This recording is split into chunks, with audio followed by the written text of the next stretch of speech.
Olá, sejam muito bem-vindas e bem-vindos a mais um episódio do Urbanidades. Meu nome é Danilo Cursino e eu estou aqui mais uma vez com João Freitas. E aí, João, como vai você, meu velho? Tudo bem? Tudo bem, Danilo. Uma alegria muito grande estarmos tocando esse barco, conseguindo produzir mais um episódio do Urbanidades. Então, só temos que comemorar. Sem dúvida, João. Eu queria só fazer um comentário aqui, né, sobre a repercussão do podcast, porque a gente ficou sabendo, né, que inclusive o nosso podcast virou bibliografia de curso. É muito gratificante saber que o nosso trabalho árduo do dia a dia tem sido reconhecido e tem atingido cada vez mais um público mais amplo, né? Como a gente aborda diversas áreas aqui, acho que a gente consegue oferecer um material para pesquisadores também e para pessoas que estão aí começando, querendo entender como é que funciona o processo de pesquisa. Então, a gente consegue atender as necessidades de um público amplo, né, de diversas áreas. Só queria enfatizar isso e aproveito, João, para pedir para você só dar uma breve descrição da entrevista de hoje, que são com dois pesquisadores, né, o Léo Nami e o Marcos Brito.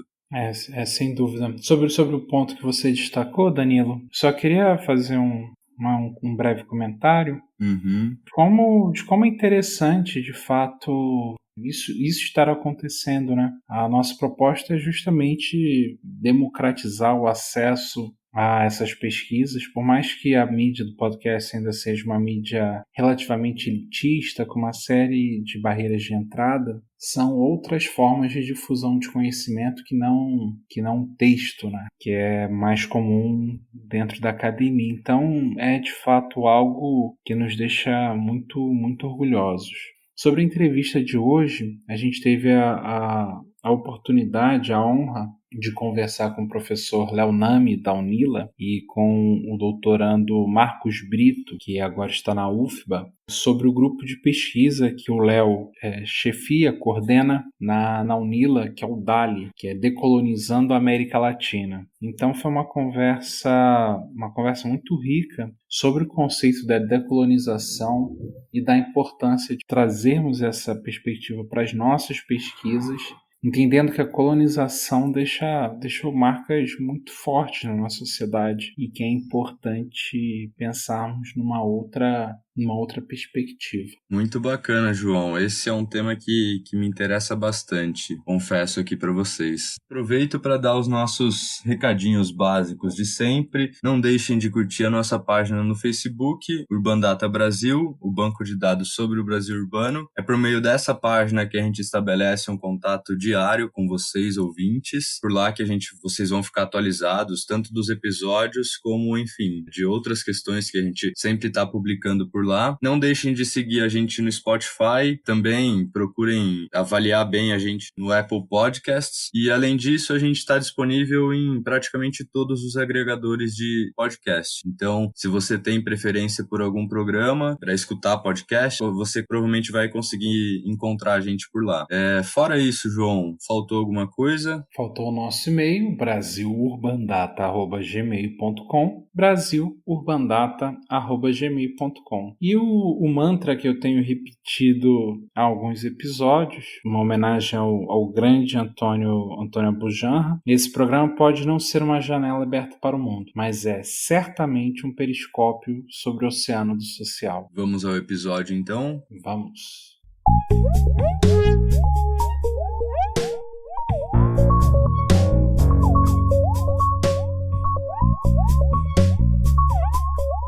Mais uma entrevista do Urbanidades. Eu, João Freitas, o seu anfitrião, estou aqui novamente com a Luma Mundim Costa. Tudo bem, Luma? Olá, pessoal, como estão? Marcelo Vinturini. Olá, oi João, olá a todos, olá quem nos ouve. E hoje nós recebemos o professor Léo Nami e o professor Marcos Brito. O Léo é da UNILA e o Marcos da UFBA. Estamos hoje aqui para conversar sobre o grupo de pesquisa DALI. Tudo bem, Léo? Tudo bem, Marcos? Tudo bem. Obrigado pelo convite. Nós estamos bem satisfeitos em tê-los aqui, ampliando o nosso alcance. Até então não havíamos conversado com ninguém da UNILA. E essa é uma proposta, né, do Urbanidades, de buscar esse debate interinstitucional, não somente intertemático, interdisciplinar. Eu gostaria de começar pedindo que vocês se apresentassem brevemente, é possível? Eu sou Marcos Brito, eu sou arquiteto urbanista, né? Fiz o meu mestrado em arquitetura e urbanismo e agora estou cursando o doutorado também em arquitetura e urbanismo com ênfase na linha de urbanismo na UFBA. Eu entrei no DALI num período em que eu estava como professor substituto na UNILA e permaneço até agora nessa construção. Eu sou Léo Nami, eu sou professor do curso de arquitetura da Universidade Federal da Integração Latino-Americana, em Foz do Iguaçu. Minha formação é interdisciplinar, conheci a Bianca Freire Medeiros na especialização em Sociologia Urbana, em que ela foi minha orientadora. Sou formado em arquitetura e urbanismo, fiz essa especialização, depois mestrado e doutorado em geografia. A especialização na UERJ e a graduação, mestrado e doutorado na UFRJ. Tem muitos anos de aula de geografia na PUC-Rio, mas volto na UNILA ao curso de arquitetura, que é o curso da minha formação original, numa proposta de curso que tenta ser um pouco mais latino-americanista, cumprindo a missão da universidade, etc. E o DALI é um grupo de pesquisa cuja sigla quer dizer Decolonizar a América Latina em seus espaços. Formalmente está instalado nos diretórios de grupos do CNPq desde 2016, mas é em 2017, final de 2017, com a chegada do professor Liebert Rodrigues e do professor Marcos Brito à UNILA, como substitutos, que o grupo dá um gás maior, propondo cursos, propondo seminários, fazendo debates em torno dos textos do giro decolonial latino-americano. E gostaria de citar também, em nome da equidade do grupo, que nós temos mais 2 pesquisadores muito ativos, que constroem as coisas junto conosco. A professora Tereza Speyer, também da UNILA, ligada ao curso de Relações Internacionais, e o professor Gabriel Cunha, também da UNILA e do curso de Arquitetura. Para a gente começar a integrar nossos ouvintes na conversa, acho que primeiro, antes da gente entrar mais na pesquisa específica do grupo, acho que seria legal você explicar para os nossos ouvintes o que significa decolonial, o que significa decolonização. Bem, o giro decolonial é um conjunto de escritos e abordagens, escritos majoritariamente por autores latino-americanos, que desde meados da década de 90, mas com mais ênfase no século XXI, reclamam sobre a existência de uma colonialidade do poder que atravessa instâncias objetivas, subjetivas e intersubjetivas do mundo social. A colonialidade do poder, basicamente, é uma abordagem que é inspirada, é um conceito que é inspirado na teoria do sistema mundo, do Immanuel Wallerstein, que é aquela teoria que fala sobre quanto há uma construção de centro e periferia constantes, baseada na acumulação de circuitos econômicos, aquela acumulação de circuitos de mercadoria, de capital, simbólico, imagens, percebe que, na verdade, não é a classe social que é o elemento regulador maior da sociedade e que a modernidade também não começa no iluminismo e no renascimento como conhecemos. A modernidade teria começado, na verdade, na invasão do atual subcontinente latino-americano por portugueses e espanhóis, e a modernidade estaria aí porque é a invasão da América, a inserção da América nos circuitos econômicos a partir de local de abundância de mão de obra grátis, seja pelos indígenas, seja pelos africanos, os escravos vindos de África que passam a trabalhar na América. É a América que possibilita uma junção de circuitos econômicos, uma junção de histórias e uma junção de geografias que vão fazer a gente entender, por exemplo, que não existe renascimento sem colonialismo, coisa não vive sem outra. E diferente do que o marxismo ortodoxo prega, o decolonial vai dizer que não é classe o elemento central regulador dos processos geohistóricos, e sim a raça. É a partir da invasão que passa a existir a categoria escravo, negro, e é a partir da invasão que passa a existir a categoria indígena. E essas categorias, branco, indígena e negro, estariam regulando o mundo social até hoje nos tais aspectos objetivos, subjetivos e intersubjetivos. Muito legal. E como se dá essas ideias no contexto de pesquisa prático de vocês. O que vocês estão pesquisando atualmente? Tá, eu vou falar das linhas de pesquisa, vou pedir para o Marcos especificamente falar da pesquisa dele, que é uma pesquisa bem, digamos, urbana, tá? E falar um pouco do que eu venho buscando demonstrar, tá? O DALI está organizado em 3 linhas de pesquisa. Vou fazer um parênteses aqui, acabei que eu não expliquei para você o que seria o decolonizar, né? Que você perguntou em decolonização. Diante dessa existência da colonialidade do poder, se conclui que existe um atravessamento racista, né?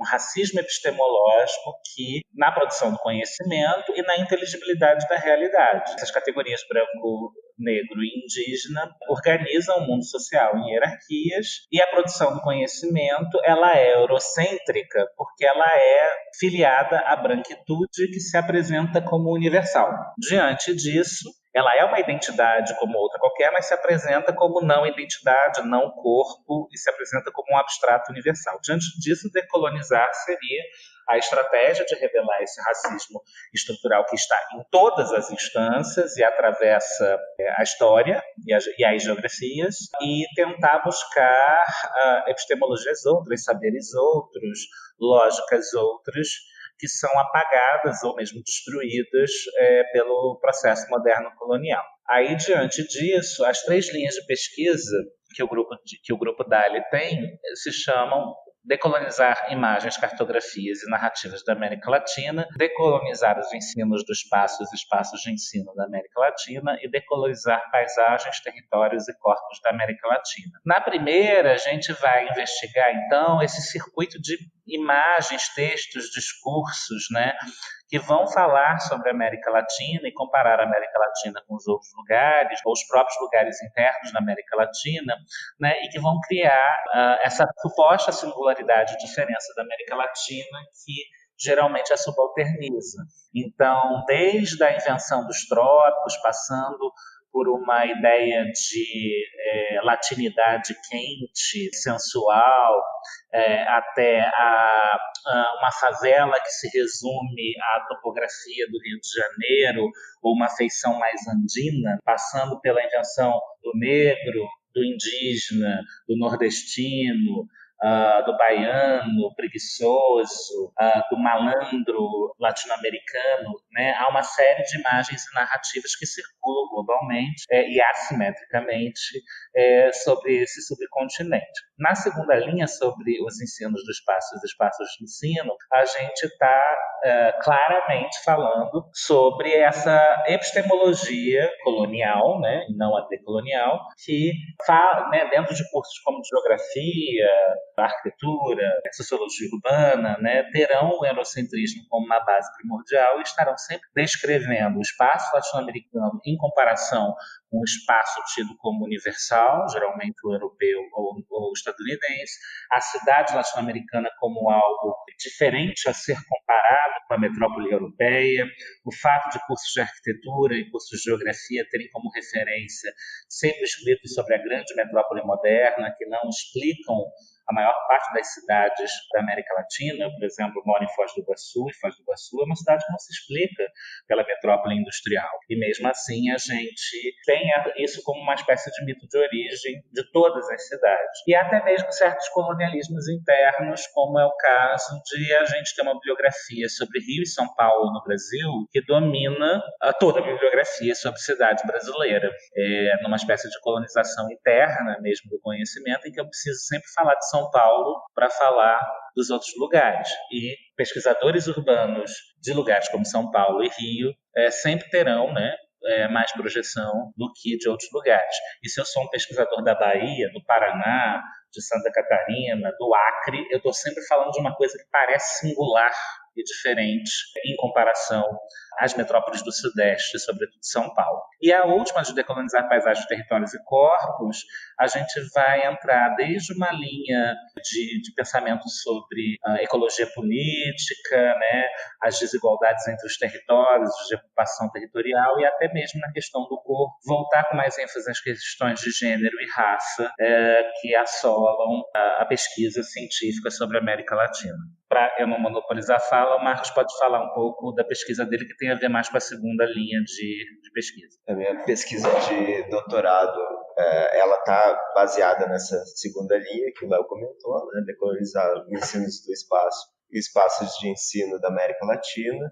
Por uma afinidade de tema, eu trato de forma urbana e morfologia, né, os processos e autores que transformam a forma da cidade. E o que eu estou pesquisando e desenvolvendo como pressuposto é que essa forma passa por um ler e compreender forma da cidade, passa por um dispositivo de poder que é eurocêntrico. Quem fala sobre como deve ser lida a forma e a cidade são autores europeus, né? São autores brancos que estão falando sobre as cidades onde eles têm afinidade por estarem lá, né? Por partirem desse pressuposto. Só que eles falam uma narrativa como se fosse universal, como se servisse para todas as cidades e todos os espaços. Então, o que eu estou dizendo é que esse processo estigmatiza espaços que não fazem parte dessa forma de ler e compreender a forma urbana. E aí, ao estigmatizar, cria um dualismo que diz o que é boa forma e o que é má forma. O que eu estou querendo desconstruir é esse dualismo, né? Do que é bom e o que é ruim. E a má forma são esses espaços, o que é visto como forma ruim, né? ou não cidade, são esses espaços que são estigmatizados, né? As favelas, assentamentos quilombolas, bairro popular e ocupações irregulares, por exemplo.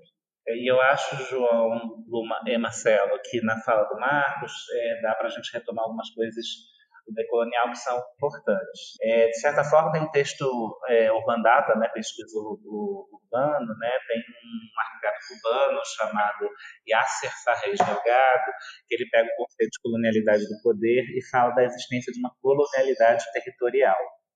Essa colonialidade territorial estaria pensando nas linhas de pesquisa do Dália, atravessando essas três instâncias, da produção de imagem, da produção do conhecimento e da produção dos próprios territórios.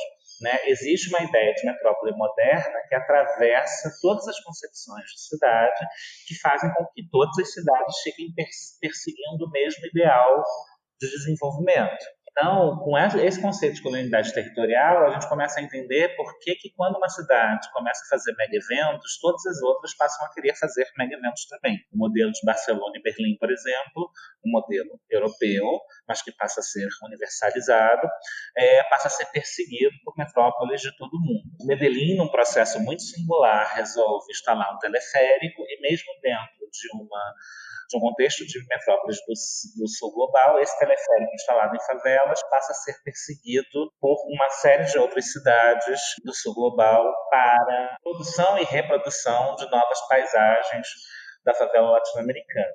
E aí, nesse processo, por exemplo, dos megaventos e, por exemplo, dos teleféricos, você vai ter nova produção de imagens novas que vão circular, que vão narrar uma espécie de novo ideal de desenvolvimento, um desenvolvimento que sempre aponta para um futuro melhor em relação ao passado que era ruim, pobre, subdesenvolvido, etc. E tal. E, evidentemente, não é só a imagem, intervenção no território, né, com todas as desigualdades que a gente já sabe sobre os mega-eventos e sobre a instalação desses teleféricos, e na própria produção do conhecimento, porque se passa a atrelar ideias de desenvolvimento à própria concepção de cidade, né, a própria concepção de como devem ser as cidades. E o Marcos falou sobre dualismo, né, é importante a gente notar que nas concepções do giro decolonial, talvez o sintoma da modernidade que mais se denuncie é que a modernidade é dualista. Ela cria sempre sistemas em que sempre existe o eu e o outro. Nos casos que a gente está citando aqui, sempre vai existir uma concepção de cidade moderna que vai estigmatizar todas as outras formas de produção do território. Então, favela não é cidade, quilombo não é cidade, aldeia indígena é uma outra coisa estranha, e a modernidade tende diante desse dualismo, que poderia ser só uma percepção de diferença, tende ou a querer exterminar esse diferente, que aí a gente vai do genocídio indígena à tentativa de supressão de aldeias indígenas, por exemplo, da morte massiva de escravos na diáspora africana em torno da escravidão, até genocídio contemporâneo do povo negro, até a ideia de que a gente tem que tirar as favelas das cidades, enfim. E esse dualismo também, que poderia ser só uma percepção de diferenças, se não está na chave do extermínio, ele passa a estar numa chave do evolucionismo. A favela tem que ser cidade, o índio tem que virar civilizado branco, e assim por diante. Só que diante de eu dizer que o índio é inexoravelmente diferente do branco, a favela é inexoravelmente diferente do restante da cidade, eu dizer que há uma possibilidade de evolução é uma falácia, é uma armadilha, né? Dualismo e evolucionismo conjugados são uma armadilha que não se fecha, porque eu não posso evoluir para algo que é dito desde o princípio que eu inexoravelmente sou diferente. Incrível, me parece ser uma lente que, uma vez que você entende, uma vez que você a usa como ferramenta, é difícil perceber, principalmente as cidades, sem pensar na colonialidade de poder, enfim. Eu me interessei muito por essa teoria em uma disciplina que fiz aqui na faculdade, mas é uma teoria que ainda é muito de difícil acesso, assim, né? A gente não tem muito acesso a ela em disciplinas comuns e obrigatórias, enfim, coisas que a gente veria aqui na graduação de início. E uma dúvida que eu tenho ela vai tratar mais sobre a América Latina ou ela consegue pensar espaços como a Ásia, enfim, não só a invasão? Você disse muito sobre estar relacionada à modernidade com a invasão da América, mas você acha que isso também se reproduz ali no Oriente e tudo mais? Bem, tem muitas coisas aí, Luma. A primeira, assim, é que eu sei que não foi o que você perguntou, mas é importante a gente pontuar que a teoria decolonial não é uma substituição do eurocentrismo para o americocentrismo. Como eu falei no início, a escolha da modernidade iniciada na invasão não é só um retroceder no tempo, como aparentemente pode sugerir. Quando eu passo a pensar na América como evento inaugural, eu denuncio que as concepções de modernidade mais ortodoxas são concepções provincianas de modernidade. Elas só pensam em eventos intra-europeus, efetivamente só ocorreram na Europa, como exemplo, eventos encadeados e que servem como uma base universal sobre a humanidade. Então, se eu penso Iluminismo, Renascimento, Revolução Francesa e Revolução Industrial isolados, são eventos intra-europeus. E eles passam a servir de base como uma espécie de marcha evolutiva da humanidade para o qual toda a humanidade que passou ou tem que passar, né?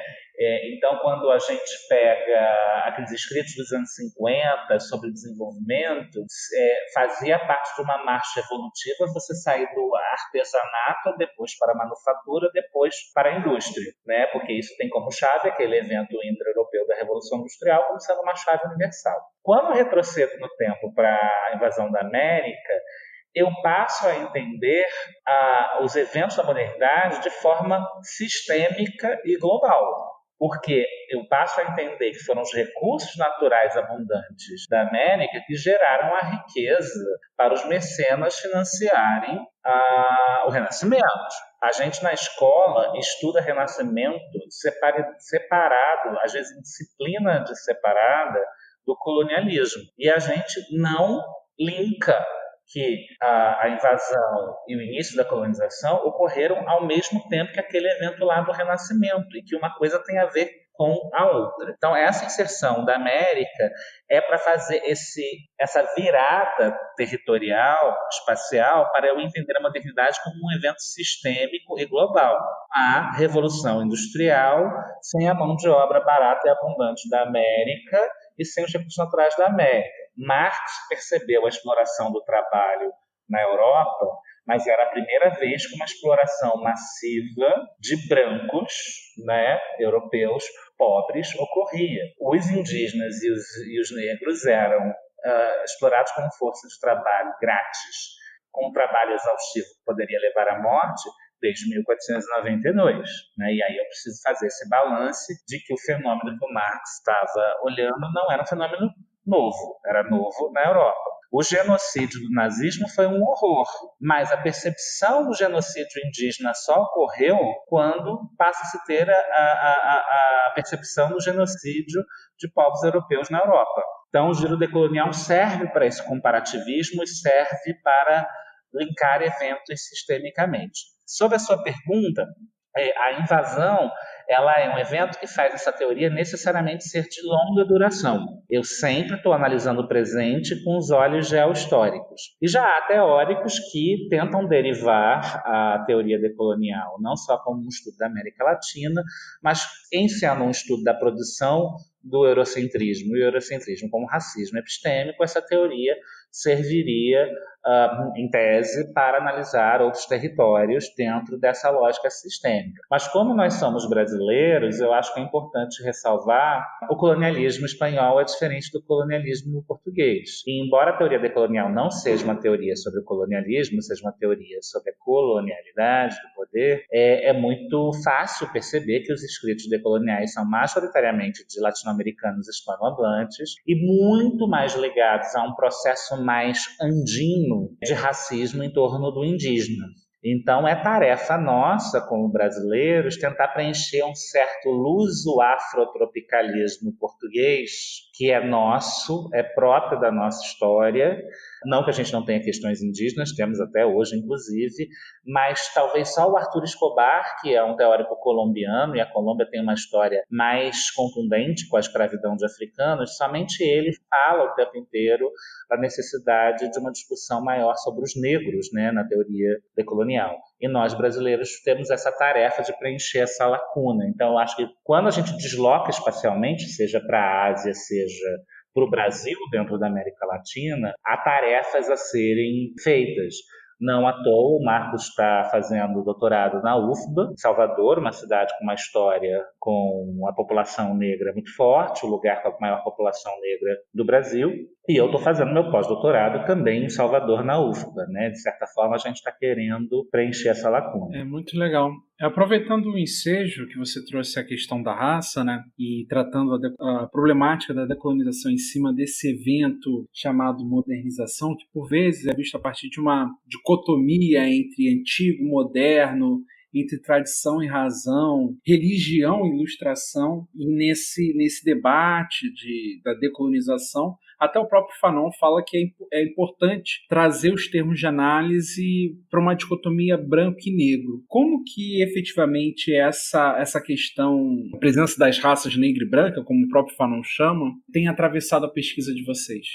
Tem uma questão interessante que a gente sempre tenta buscar, que é o relacionar o que se traz como referência, que é o branco, que é a modernidade, e o outro. E o outro pode ser, né, como tu mencionaste, o negro, né, que o Frantz Fanon traz no discurso dele, mas o outro também é o indígena e o outro também é tudo o que não faz parte daquela figura construída do homem branco, hétero, capitalista, né? Então, trazer outras formas de ser no mundo é um discurso que a gente sempre traz nos nossos estudos.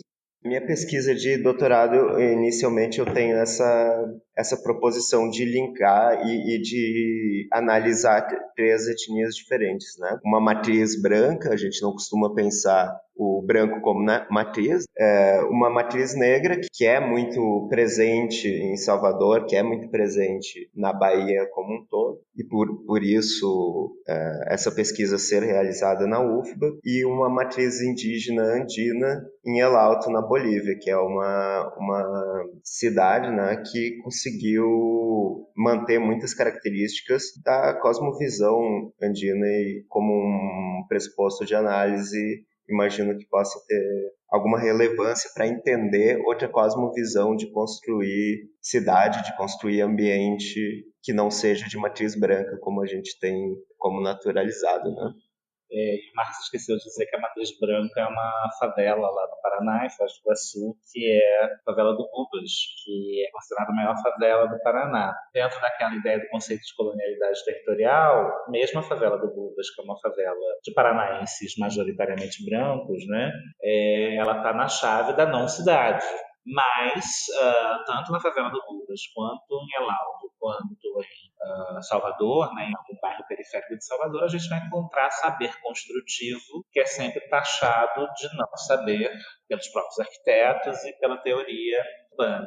E eu acho que, complementando o Marcos e tentando responder também a sua pergunta, João, o próprio Fanon, ao falar do antigo moderno, né, ele tá narrando um desses dualismos, e a gente tem muita dificuldade, como atravessado pela modernidade, em sair do dualismo, né? E aí ele produz né, o branco e o negro. Não que esse dualismo não exista, né, mas é importante a gente perceber o quanto a chave decolonial ajuda a perceber esse sintoma, né, o quanto o pensamento moderno do sujeito que não é cientista passando pelo cientista é atravessado por dualismos. É isso ou aquilo. E o isso é inexoravelmente diferente do aquilo. E a gente tende a hierarquizar. Talvez o isso seja melhor que o aquilo. Então, acho que dentro da sua pergunta é importante mostrar, né, o Walter Mignolo, por exemplo, que é um dos autores decoloniais, ele vai falar o quanto o branco é uma identidade.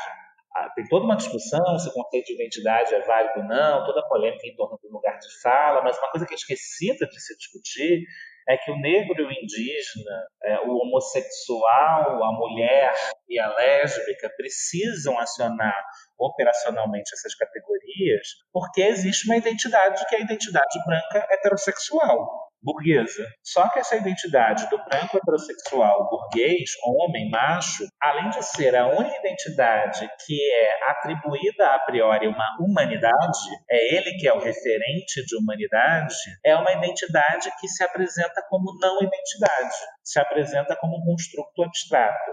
E foi essa identidade do homem branco heterossexual que construiu todas as outras, ao produzir os seus dualismos, ao conceber as suas diferenças em torno de si. Eu crio um negro, escravo, eu crio um indígena, servo, eu crio o operário branco europeu, mas que é pobre, né? Eu crio a mulher, a contraparte desse homem, né? A mulher branca, a contraparte desse homem branco, atribuo coisas diferentes ao homem negro, atribuo coisas diferentes à mulher negra, invento o homossexual e passo a ter o meu parâmetro de humanidade, o único de humanidade possível, como régua de todas as identidades que eu criei. Aí vem uma mulher feminista negra do século XXI exigir algo em torno da identidade da mulher negra, esse homem branco heterossexual, muitas vezes de esquerda, vai dizer que identidade não pode, que isso é falácia, que isso é desviar a atenção, que isso é pauta identitária que desvia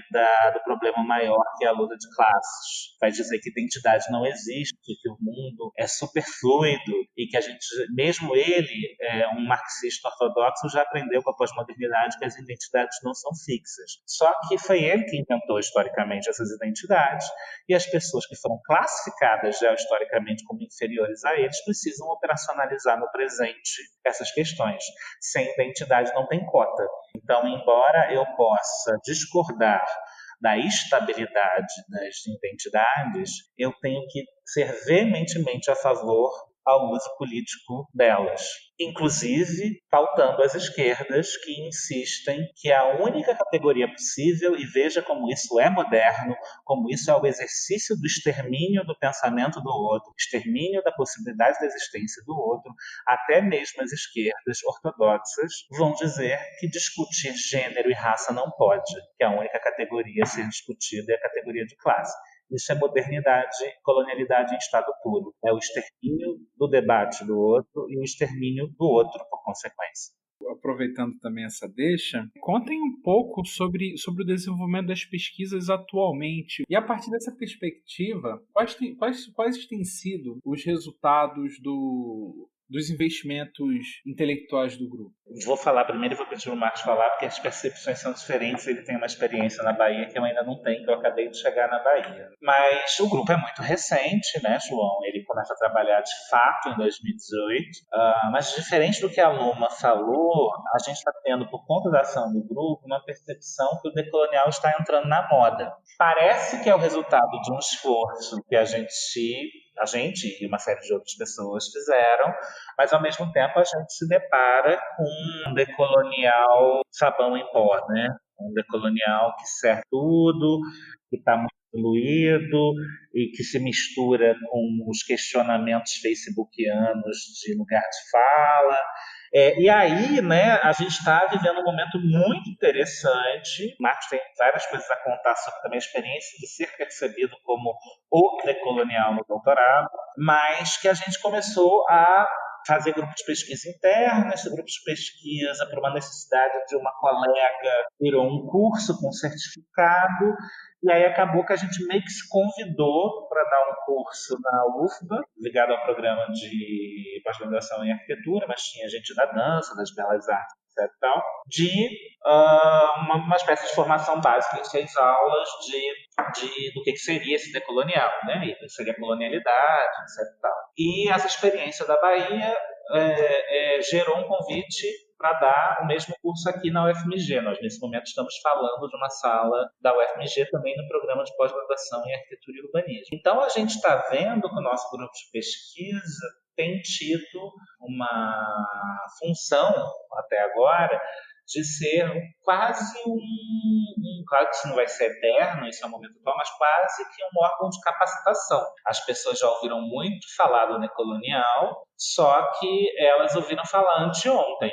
Né? E no meu caso, modéstia à parte, eu estudo decolonial há mais de 10 anos. E aí a gente está fazendo essa capacitação, na falta de outra palavra, em que, com muitas diferenças entre uma universidade e outra, por exemplo, as pessoas têm leituras diferentes do decolonial, dúvidas diferentes, e a gente acaba encampando esse debate com algumas resistências, né? A gente sabe que a universidade brasileira ainda é muito branca, então a gente teve situações. E, enfim, o podcast não tem imagem, né? Eu e Marcos somos brancos.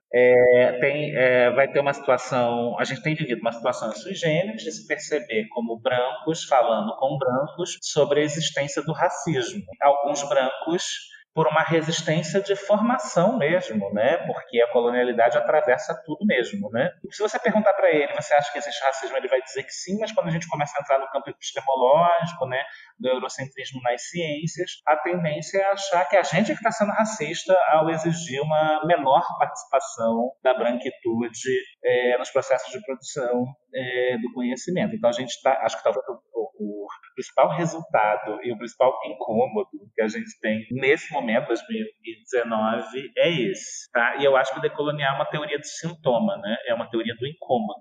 A gente está aqui para incomodar, né? Então esse curso é um exercício do incômodo e acabam saindo essas situações. Mas acho que o Marcos na Bahia viveu situações piores que eu, então você tenha para contar. Eu não estou como o Léo há 10 anos, né? Eu comecei a estudar essa teoria e me aproximar desses estudos há mais ou menos 1 ano e meio. Só que é uma coisa que é muito difícil e até um tanto quanto dolorosa. Depois que tu entende, ou como a Luma comentou bem, que eu achei bem colocado, depois que tu coloca essa nova lente, essa nova forma de olhar para o mundo, tu tem que desconstruir tudo, basicamente tudo que foi construído até então, em termos epistemológicos, em termos de vivência mesmo. E isso é muito difícil, né? Tu tem que reconhecer um lugar de privilégio que é teu a todo momento e que a todo momento tu tem dificuldade de reconhecer esse lugar, porque para ti ele é natural. Por exemplo, na UFBA é muito comum mencionar em palestras e tal, fazer a pergunta que surge sempre quantos de vocês, porque a UFBA, apesar de estar em Salvador, que é uma cidade que tem uma população de 80% negra, né? A UFBA ainda é muito branca. Não é 80% dos estudantes num curso de arquitetura, na pós-graduação, que são negros. Então, essa estatística é diferente. Quando se faz essa pergunta, quantos de vocês já foram parados numa blitz hoje, por exemplo, né? Já foram abordados por policiais hoje? Não, né? Ninguém levanta a mão, os brancos, porque não foram de fato. Eu, negro, a pessoa, né? Já fui 3 vezes hoje. Né? Quantos de vocês já foram na vida abordados? Poucos, assim, e a abordagem sempre muito violenta, uma abordagem com arma na cabeça e tal, pelo simples fato de estar nessa posição que foi subalternizada, que é constantemente subalternizada pela branquitude, né? Pela modernidade. Então, é um choque. É bem doloroso, mas eu acho que é importante, né? E eu acho que, assim, é importante dizer uma coisa também que não foi dita, né? O quanto o aspecto etimológico, a construção da branquitude é baseado numa coisa muito prosaica. Raça é baseada em fenótipo e fenótipo é baseado em dado visual. Então, e aí nisso Foucault tem razão, a deixa dele ser eurocêntrico, né? Que toda taxonomia moderna, né, colonial, é uma taxonomia baseada na diferenciação pela visão. Há que se fazer um debate, né, sobre imagem e visualidade como sendo produção de conhecimento e produção de diferenças, geohistoricamente. Agora, retomando o que o Marcos falou, né, é muito comum a reação do branco a esse tipo de abordagem da pessoa negra, né, que o Marcos vivencia, e eu vou passar a vivenciar agora, eu me mudei para lá agora, como uma espécie de revanchismo, uma espécie de rancor. É muito comum grupos de pesquisa mais formados por negros, né, que estudam os estudos africanos, serem mais fechados em si mesmos, não participarem de eventos em que eles não são a maioria, e há uma percepção do branco que esteve no privilégio que isso é autossegregação, que isso não é querer debater, que isso é um racismo ao contrário, né? E a gente ouve isso, né? Não só na UFBA, não só na UFMG, não só na UNILA, não só na UFRJ, mas em todos os lugares. E a gente está aprendendo na prática, isso é um debate interno nosso, a gente não pode querer tapinha nas costas por descobrir que existe racismo. E a gente tem que compreender que eu não participei da luta geohistórica para que negros pudessem entrar na universidade, para que negros possam ter voz e indígenas possam ter voz. Essa luta pode ser minha a partir de agora, como um ente solidário,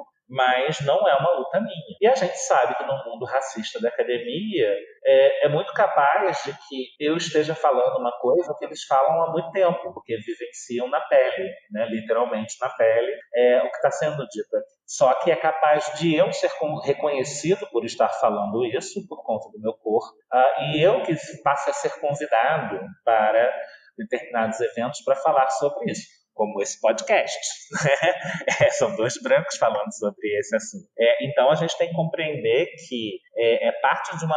Né, eu consigo imaginar, né, eu acho que isso é parte de uma compreensão que todos nós temos que ter, que é uma proteção de um capital simbólico que esses grupos organizados estão fazendo, e uma proteção de uma história que a branquitude também sempre fez, né? Só que a branquitude sempre protegeu o capital simbólico para si, segregando e oprimindo os outros. Então a gente tem que tomar muito cuidado com esse discurso do racismo às avessas, o discurso de que eles não querem dialogar conosco, e se eles não querem dialogar, eles é que estão errados, porque há questões muito delicadas e muito subjetivas que têm a ver com o fato de nós, sem termos estado no lugar de privilégio, e eles ainda não estarem, né, nem próximos desse privilégio, mas estarem pelo menos num momento histórico em que é possível ter alguma voz e algum capital simbólico e social. Acho que foi tudo muito esclarecedor, foi muito bom. Você estava comentando antes, mesmo, né, dentro da esquerda, das teorias, enfim, né, porque o evolucionismo foi preponderante na esquerda por muito tempo. Você está começando a tentar superar isso, né? Mas, assim, basta ver, sei lá, a declaração de 58 do PCdoB, dizendo que o Brasil era feudal e que a gente tinha que ter ainda uma revolução burguesa para passar por uma situação de industrialismo para depois pensar em uma revolução socialista, né? Então, assim, isso eu acho que é o modelo mais escrachado de você tentar pegar alguma coisa que é muito peculiar, né? Porque a gente fala Europa, mas a gente não lembra que também é só um pedaço da Europa, né? Sei lá, a Romênia eu acredito que não passou por uma situação parecida. Então, assim, eu acho que é o exemplo mais escrachado de você pegar uma coisa que aconteceu num pedacinho ali, minúsculo ali da Europa, e querer aplicar para o mundo inteiro, né? Então, esse é um pensamento muito, muito comum por muito tempo, né? Que muitas vezes, mesmo na nossa forma de pensar a história, né, assim, tem as formas mais clássicas, né? Do tipo, a história que a gente aprende na escola, que é por uma linha cronológica a partir do modelo europeu. A Europa e o que estava acontecendo no resto do mundo a partir daquilo que aconteceu na Europa, né? Sempre, acho engraçado, sempre acontece em muitas disciplinas, né? Sei lá, que nem na literatura. É sempre o movimento estético que aconteceu na Europa e como ele foi reproduzido aqui, nos né? outros lugares. Às vezes você tem que fazer um baita esforço para conseguir encaixar uma obra dentro de um padrão estético, mas, cara, você não vai revisar a teoria, porque a teoria tá certa, é a prática que tá errada, né? Enfim, muitas vezes acontece, mas muitos movimentos são muito sutis, né? Como vocês estavam comentando, muitas formas. Mesma forma de a gente organizar a nossa cronologia na cabeça, ou, sei lá, da gente pensar os eventos que acontecem no terceiro mundo, acho que a gente sempre acaba pensando isso em função do que acontece no centro, uma coisa que seria mais central, né, dessa economia, que também é uma construção, né, não tem nada concreto que enfim, garanta isso, né, então é muito interessante pensar tudo isso, acho muito interessante, como vocês disseram, uma teoria que incomoda, né, agora eu vou ficar pensando nisso por muito tempo, espero que quem ouviu também pense, pelo menos um pouco. Para botar mais sal na ferida colonial, deixa eu fazer 2 comentários sobre 2 coisas que apareceram na sua fala. A primeira, mais fácil, é o primeiro, segundo e terceiro mundo, né? Ainda que sejam nomeações toponímias datadas, né, que a gente acha que não servem mais, elas são muito didáticas de como funciona a modernidade e colonialidade. Primeiro mundo é a Europa e os Estados Unidos. O mundo, naquele momento, é a contraparte desse mundo branco capitalista, mas ainda rival, ainda de alguma forma inferior, porque é segundo, mas complementar ao comunismo. A Europa capitalista em contraposição ao comunismo também pode haver na Europa. E o terceiro mundo é todo o resto que não merece sequer classificação. O terceiro mundo é o mesmo, né? O segundo mundo é a periferia dentro do centro. O terceiro mundo é a periferia de fato, né? Bastante hierarquizado. Depois criaram um quarto mundo, que seriam os indígenas, né? Os povos diaspóricos, etc. Então, isso é muito didático. A mesma coisa, Oriente Próximo, Médio e Distante. Isso são unidades de medida relacionadas à Europa. É Oriente Médio porque é mais ou menos perto e mais ou menos longe. E você falou da carta do PCB, ou do PCB, é importante, né? Eu não estou jogando Marx na lata do lixo, eu sou um professor que usa o capítulo 1 do Capital para dar aula de estudos urbanos, para falar sobre a produção de mercadoria, mas é importante ver o quanto o marxismo também é profundamente eurocêntrico e profundamente moderno colonial. A revolução é a última etapa. Você precisa fazer com que a batata no saco de batatas, o camponês, vá para a cidade, porque ele está saindo de um estágio inferior, né, em que ele não vai conseguir se organizar, para um estágio superior em que o sofrimento da exploração vai criar mecanismos de identificação, e a partir desses operários organizados, você vai instaurar uma série de etapas que vai chegar numa etapa final da Revolução que cria uma ruptura. Ao se criar uma ruptura, você está falando de dualismo. Você vai ter a sociedade que era e uma nova sociedade, absolutamente distintas entre si. E, evidentemente, esse processo, que é a partir de uma percepção do camponês da Europa, que se torna um operário na cidade europeia, é um processo que precisa ser universalizado, que as diferenças regionais precisam ser encaixadas nesse processo. Não à toa, indígena na América foi chamado por muito tempo de camponês, porque você precisava entrar na categoria campo-cidade, no dualismo de categorias campo-cidade, para explicar o indígena. Então, acho que fiquei com vontade de interromper para usar o que você falou de exemplo. Léo e Marcos, a gente comentou, né, sobre a questão racial e vocês trouxeram um pouco da perspectiva de vocês nesse debate na posição de 2 homens brancos, estarem debatendo decolonização. Na avaliação de vocês, qual o papel que estão exercendo nesse contexto? Qual a importância de 2 homens brancos estarem falando sobre questão racial e decolonização? Bom, em síntese, o que acontece é que nós precisamos estar nos espaços para falar que o branco está fazendo besteira. O Léo vai complementar depois isso que eu estou falando, mas por termos um local de privilégio, a gente vai ser mais ouvido e mais escutado do que quem não está nesse local, né? E aí a gente tem um poder de transmitir a quem tem o privilégio e quem está nessa posição de refletir sobre seu próprio privilégio, né? Complementa aí, Léo. Eu acho que o que eu vou falar é polêmico, mas é realmente algo que a gente anda pensando. Complementando tudo aquilo que eu falei, né, de que a gente não pode encarar estratégias de autoproteção de movimentos sociais ou até mesmo acadêmicos organizados em torno de uma identidade racial como sendo algo problemático e que eles estão errados, eles é que estão promovendo a segregação. Eu acho que a gente também tem que se perguntar qual é o papel do branco e da branca que percebem o racismo epistêmico, não conseguem mais não se incomodar com esse lugar de privilégio. Eu acho que, mentalmente, a gente pode dar um exemplo didático midiático. Existe a Fernanda Lima, uma mulher branca privilegiada, e existe o Fernando Holliday, um negro homossexual. Tá. Não há a menor dúvida de que a Fernanda Lima não sofreu coisas como mulher branca hétero privilegiada que o Fernando Holliday provavelmente sofreu. Mas o corpo não é garantia de um lugar epistemológico. A Fernanda Lima teve um programa de TV por muitos anos em que ela transformou em plataforma a falar de questões incômodas como machismo, violência doméstica, homofobia, masculinidade frágil, etc, etc, etc. O programa que era uma bobagem sobre sexo há 10 anos atrás se transformou em uma plataforma política. E o Fernando Holliday, a despeito de ser negro e homossexual, defende tudo que é contrário a uma emancipação de negros e homossexuais.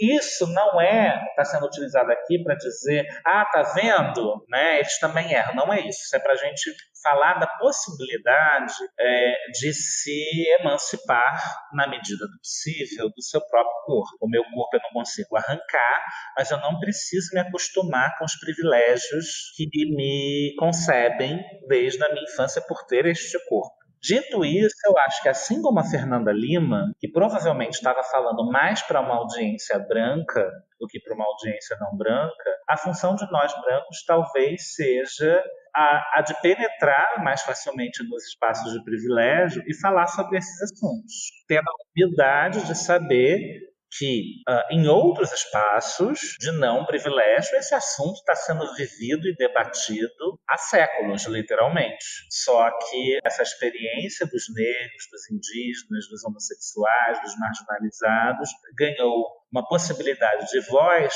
que consegue nos sensibilizar os autores decoloniais que são majoritariamente brancos e sensibilizar alguns de nós que temos a possibilidade de tentar sensibilizar o outro, na medida em que a gente, infelizmente, vai ter acesso a situações e espaços por conta do nosso corpo. É sensacional, né? Isso passa pela percepção de que é preciso debater isso. O debate contra o machismo não pode ser só um debate entre as mulheres, o debate contra o racismo não pode ser um debate só entre os negros. Porque se você olhar bem, o problema do racismo é o problema dos brancos. O problema do machismo é o problema dos homens. Então, é preciso ser implodido por dentro, né? É preciso ser trazido para esse ponto de debate também. Mas eu acho que você falar sobre o machismo é importante porque, como a discussão do machismo está um pouco mais avançada, digamos assim, é importante, resgatando aquilo que me incomoda, né, dos brancos falando o que os negros têm que fazer diante da discussão do racismo, como eles devem se comportar na academia, se eles não vão no debate, que brancos na mesa acusam eles de estarem errados. Eu acho que a maior parte de nós que tem um pouquinho de sensibilidade, né, tem gente que não tem, não vai achar que precisa explicar para uma mulher o que é o machismo e como a mulher deve agir para combater o machismo e promover o feminismo, né? A gente já tem um pouco de tutano e Simancol, né? Para entender que isso seria absolutamente equivocado e errado. Mas a gente ainda está numa academia que insiste, dentro de seu privilégio da branquitude, dizer como os movimentos sociais indígenas e negros devem se comportar. Insistem dentro de sua heteronormatividade de regular como os movimentos LGBTQ têm que se comportar. A performance é um pouco vexatória para a academia, sei lá, coisas desse tipo. E acho que o debate do feminismo, por mais que a gente saiba que vai ter algum macho equivocado que vai tentar explicar para a mulher o que é o feminismo, o que deve ser ou não deve ser, quais são os exageros do feminismo, num sentido mais amplo, né, de sensatez acadêmica, a gente já sabe, né, que não pode fazer isso. Mas no racismo epistemológico muita gente ainda não sabe, porque tem muita gente que sequer compreende que existe o racismo epistemológico, né? Léo e Marcos, eu acho que o que a teoria que vocês estão apresentando aqui pra gente faz, de alguma forma, a gente pensar em unir essas opressões, essas formas de classificação, né, que surgiram através da colonização. E isso em grande parte esclarece esse tipo de coisa, né? O feminismo está, entre aspas, mais avançado que a discussão sobre o antirracismo, mas dentro do feminismo a gente não consegue inserir a raça muitas vezes. Sim. Isso é um problema, né? Então, acho que pensar dessa forma, com a decolonização, nos obriga a pensar essas várias formas de opressão que a gente internaliza na modernidade e faz a gente rever, pensar junto como essas opressões estão ligadas, né? Então, acho que isso é o mais legal, assim, de pensar a decolonização. Acho que eu concordo, Luma. Eu só queria fazer um parênteses que eu não fiz. É comum, né, vocês já devem ter passado por isso, de ver pessoas confundindo e se perguntando qual é a diferença entre pós-colonial ou decolonial, e essa abundância de termos, né, decolonialismo, decolonização, decolonialidade, etc, etc, etc. É uma confusão diante de uma teoria, né, que ainda não é tão conhecida, mas é fácil de esclarecer. O movimento pós-colonial é um movimento que ou eu estou falando de situações e lugares que ocorreram depois do processo de colonização. Então, eu vou entender que a América entrou no período pós-colonial em um momento diferente da África e da Ásia, porque os processos de emancipação foram em momentos distintos, mas o pós-colonial também é um movimento que geralmente, né, vamos pegar o Said como exemplo, né, o Eduardo Said, vai falar mais de um colonialismo britânico, século XVIII e XIX, Ásia e África. Ou seja, o pós-colonial não rompe com a ideia de que a modernidade começa no iluminismo, né, com o iluminismo. A América está fora desse processo. O decolonial vai entender esses processos a partir da invasão, como eu já expliquei, e vai entender a colonialidade como sendo essa matriz de poder que atravessa, que precisa ser destruída. Daí a decolonialidade, ou a colonização. Há uma discussão em torno do des ou do de. Inicialmente, alguns autores achavam que falar decolonial era um anglicismo do decolonial, né, em inglês. Também não foi dito aqui que o decolonial ganhou projeção porque foi escrito também em inglês, né? Só que a Catherine Walsh, que é uma estadunidense radicada no Equador, ela faz uma discussão há alguns anos de que a descolonização se remeteria aos processos de mero rompimento com o sistema econômico do colonialismo, da colonização. E descolonização também foi o processo que o Simão Bolívar pregou para toda a América Latina, aquela história da América Una e diversa, né, em que você precisaria se descolonizar da metrópole europeia. Mas o Simão Bolívar não abria mão das instituições modernas. Ele também queria um Estado moderno, as instituições modernas, a burocracia moderna, a política representativa moderna. Então, era um processo de mera emancipação político-econômica da metrópole. Daí a Catherine Walsh defender que a gente tem que falar em decolonial, decolonização e decolonialidade e não usar o deixo. Tá? Eu acho que isso é uma dúvida que muitos dos ouvintes e das ouvintes devem ter. Além disso, Léo, não basta falar de pós-colonização porque usa também como um rompimento, né? Acabou a colonização e agora está tudo bem. Não, é preciso reverter os efeitos da colonização, né? É preciso de uma atitude, de um processo reverso ao que foi a colonização. Se a gente ficar agregado a um anglicismo, a Catherine Walsh também fala isso, você está agregado ao the link. Porque você quer delinkar, né? Fazendo o neologismo, né? Você precisa romper num sentido mais efetivo com a matriz de poder, né? Olha, foi ótimo, foi muito legal. Eu acho que deu um programa formidável para pensar e muito sobre essas questões. Luma, Marcelo, vocês querem perguntar mais alguma coisa, adicionar mais alguma coisa?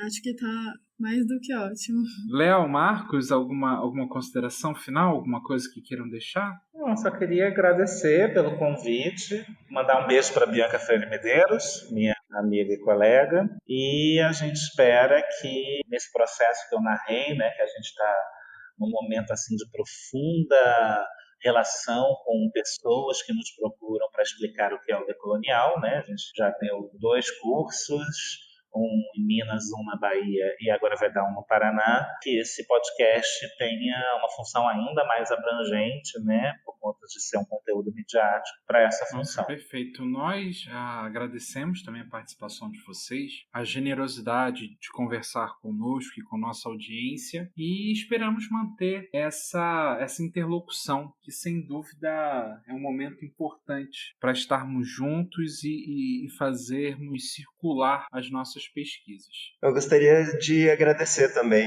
a oportunidade de estar mesmo sendo um pesquisador novo, né, jovem, ter a possibilidade de fazer parte desse programa. Ele acabou de me chamar de velho, não sei se vocês não...